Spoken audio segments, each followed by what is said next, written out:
नमस्कार, म फेरि बुढा नीलकण्ठबाटै रूपक वनवासी गजल वाचन गर्ने सुसारमा फेरि पनि र क्यामेरामा चाहिँ यतिखेर मलाई सहयोग गरिरहनु भएको छ भाइ आरुष मगरले।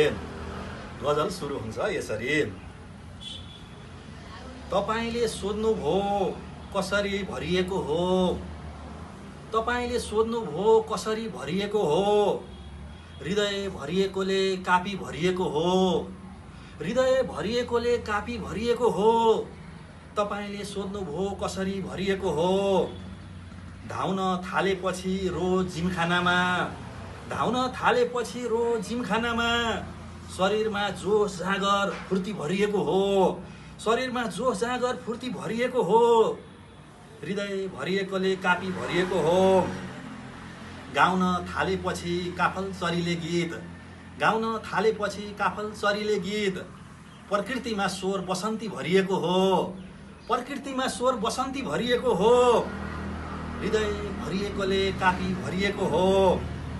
कुरा काट्दा काट्दा पँधेर्नीहरूलाई, कुरा काट्दा काट्दा पँधेर्नीहरूलाई होसै छैन कतिखेर गाग्री भरिएको हो, होसै छैन कतिखेर गाग्री भरिएको हो।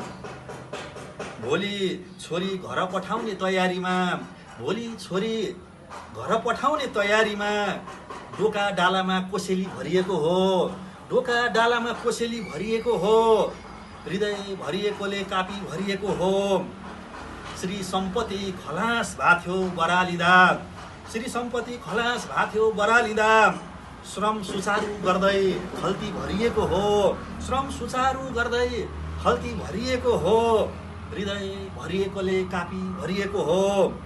हिजोसम्म त खाली नै झैँ देखिन्थ्यो, हिजोसम्म त खाली नै झैँ देखिन्थ्यो, को नियुक्त भो के कुर्सी भरिएको हो, को नियुक्त भो के कुर्सी भरिएको हो।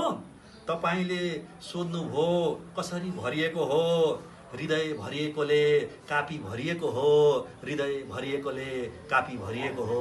धन्यवाद, नमस्कार।